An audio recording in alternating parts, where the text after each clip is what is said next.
താൻ നൂലിൽ കെട്ടി ഇറങ്ങി വന്ന ആളാണെന്ന ധാരണയൊന്നും ആലപ്പുഴയിലെ LDF UDF സ്ഥാനാർത്ഥികൾക്ക് വേണ്ടെന്ന് NDA സ്ഥാനാർത്ഥി ശോഭാ സുരേന്ദ്രൻ. വായിൽ സ്വർണ്ണക്കരണ്ടിയുമായി ജനിച്ചയാളല്ല താൻ. കഷ്ടപ്പെട്ട് കഠിനയാതന അനുഭവിച്ച് പൊതുരംഗത്ത് വന്നയാളാണ്. അമ്മമാരും സഹോദരിമാരും രാഷ്ട്രീയം നോക്കാതെ തനിക്ക് വോട്ട് ചെയ്യാറുണ്ടെന്നും അതുകൊണ്ട് മത്സരിച്ച ഇടങ്ങളിലെല്ലാം വോട്ട് വർദ്ധിപ്പിച്ച ചരിത്രമാണുള്ളതെന്നും ശോഭാ സുരേന്ദ്രൻ പറഞ്ഞു. എന്നെ കുറെ കാര്യങ്ങളൊക്കെ ഇപ്പൊ കോൺഗ്രസിന്റെയും മാർക്സിസ്റ്റ് പാർട്ടിയുടെ ആളുകൾ പറയുന്നുണ്ട്. അപ്പോ അതിനൊന്നും ഞാൻ പറഞ്ഞു മറുപടി പറയുകയാണ്. ഞാൻ നൂലിൽ കെട്ടി ഇറങ്ങി വന്ന ആളാണ് എന്നുള്ള ധാരണയൊന്നും വേണുഗോപാലിനും ആരിഫിനും വേണ്ട. കളി കുറെ ഗ്രൗണ്ടിൽ കളിച്ചിട്ടാണ് ആലപ്പുഴയുടെ ഗ്രൗണ്ടിലേക്ക് വന്നിട്ടുള്ളത്. 2014 പാലക്കാട് മത്സരിച്ചപ്പോൾ അവിടുത്തെ 60,000 വോട്ട് എന്നത് 1,38,650 വോട്ടായി വർദ്ധിപ്പിക്കാൻ കഴിഞ്ഞു.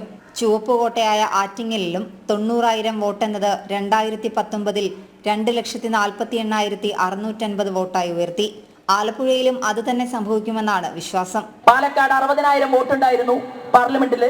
2014 60,000 വോട്ട് 1,38,650 വോട്ട് കിട്ടി.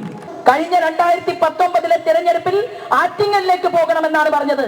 90,000 വോട്ട് 2,48,650 വോട്ടാണെങ്കിൽ ഞാൻ പറഞ്ഞു വന്നത് ആലപ്പുഴയിലെ പാർലമെന്റ് മണ്ഡലത്തിൽ തീക്ഷ്ണമായിട്ട് വോട്ട് വർദ്ധിക്കുകയും അതോടൊപ്പം എനിക്ക് കുറച്ച് വോട്ടുകൾ കൂടുതൽ തരുന്ന ഒരു സാഹചര്യം എല്ലാ പാർലമെന്റിലും ഉള്ളത് കൊണ്ട് ഇവര് പറയുന്ന കണക്കൊന്നും കണക്കല്ല.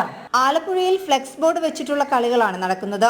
വൈറോളജി ഇൻസ്റ്റിറ്റ്യൂട്ട് ആലപ്പുഴയ്ക്ക് നൽകിയത് വേണുഗോപാലാണെന്ന് UDFും ആരിഫാണെന്ന് LDFും ഫ്ലെക്സ് ബോർഡ് വെച്ചിട്ടുണ്ട്.